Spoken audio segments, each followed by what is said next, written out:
கர்த்தர் மற்றவருமாகிய இயேசு கிறிஸ்துவின் நாமத்தினாலே யாவருக்கும் வாழ்த்துக்களை தெரிவித்துக் கொள்கிறேன். ஒரு விசுவாசியின் வீட்டை சுற்றி உள்ள மண் சுவரிலே ஒரு புற்று தோன்ற ஆரம்பித்தது. அவர்களுக்கெல்லாம் பயமாகிவிட்டது. ஒரு பாம்பு புற்று நமது வீட்டு காம்பவுண்ட் சுவரிலே தோன்றி இருக்கிறதே, அதில் இருக்கிற பாம்பு எந்த நேரத்திலும் நம்மை கடித்து விடுமே என்று அவர்கள் மிகவும் பயந்தார்கள். ஆண்டவரே, அந்த புற்றையும் அதில் உள்ள பாம்பையும் ஒழிய பண்ணும் என்று ஜெபித்தார்கள். பலமுறை ஜெபித்தும் அது அழியவில்லை.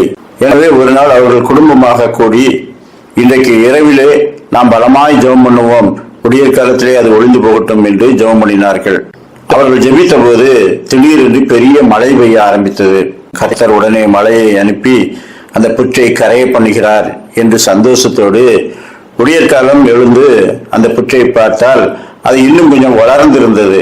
உடனே அந்த வீட்டம்மா சொன்னார்கள், நான் தான் சொன்னேன்ல, என்னதான் ஜெபம் பண்ணாலும் ஒன்றும் நடக்காது. மற்றவர்களாம் சிரித்து விட்டார்கள். அப்படியானால் நீங்கள் என்ன விசுவாசத்தோடு ஜெபித்திருக்கிறீர்கள்? விசுவாசம் இல்லாத ஜெபம் எப்படி வெற்றியை கொண்டு வரும் என்று கிண்டல் அடித்துக் கொண்டார்கள். சற்று நேரம் கழித்து அங்கே ஒரு விசுவாசியான விவசாயி வந்தார். இவருடைய முகங்களை பார்த்து ஏன் துக்கமாக இருக்கிறீர்கள் என்று கேட்டார். இப்படி பாம்பு புற்று எங்கள் வீட்டு வாசலிலே தோன்றிவிட்டது, அதை அழிக்கும்படி கர்த்தரிலே கேட்டோம், ஆனால் நடக்கவில்லை, அதான் வருத்தமாக இருக்கிறோம் என்று சொன்னார்கள். உடனே அவர், இவ்வளவுதானா, ஒரு மம்பட்டியை கொண்டு வாருங்கள் என்று மம்பட்டியை வாங்கி அந்த புற்றை தகர்த்து அதில் இருக்கிற குழிகளில் எல்லாம் மண்ணை போட்டு நிரப்பி விட்டார். ஐயா, இவ்வளவு பெரிய பாம்பு புற்றை தகர்த்து விட்டீர்களே, கர்த்தர் உங்களுக்கு கிருபை செய்யட்டும் என்று அவர்கள் சொன்னார்கள். அவர் சொன்னார், இது பாம்பு புற்று அல்லமா, கரையானால் கட்டப்படுகிறது. பாம்புக்கு புற்று கட்ட தெரியாது. கரையான் கட்டிய புற்றுக்களிலே அது கைவிடப்பட்ட போது அதிலே எலிகள், சிறிய சிறிய ஜீவராசிகள் புகுந்து விடுவதுண்டு. அப்படி சில இடங்களிலே 100 பங்கு பாம்பும் உள்ளே புகுந்து விடுவதற்கு வாய்ப்பு இருக்கிறது.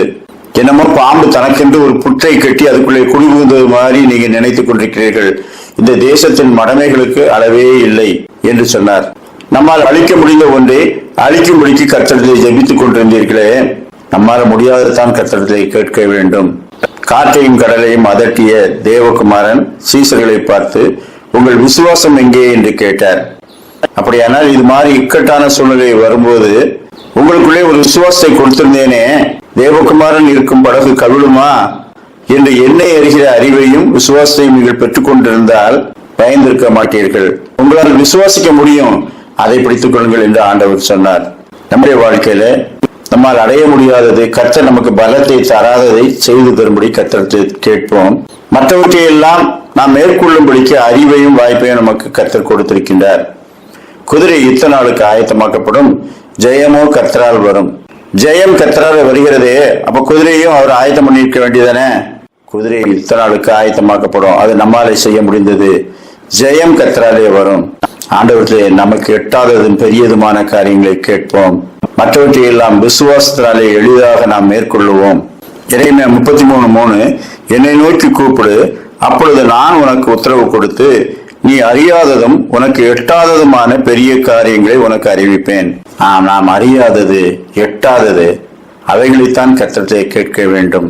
ஏற்கனவே நமக்கு கொடுக்கப்பட்ட விசுவாசம், பலம் ஆகியவற்றை கொண்டு கர்த்தரை ஸ்தோத்திரித்து அநேக பிரச்சனைகளை நாமே மேற்கொள்ளும்படிக்கு அவர் கொடுத்திருக்கின்றார். அவருக்கு நன்றி செலுத்துவோம், அவற்றை பயன்படுத்துவோம். கர்த்தர் தாமே அப்படிப்பட்ட நல்ல கிருபைகளை நமக்கு தந்தருள்வாராக. ஆமேன்.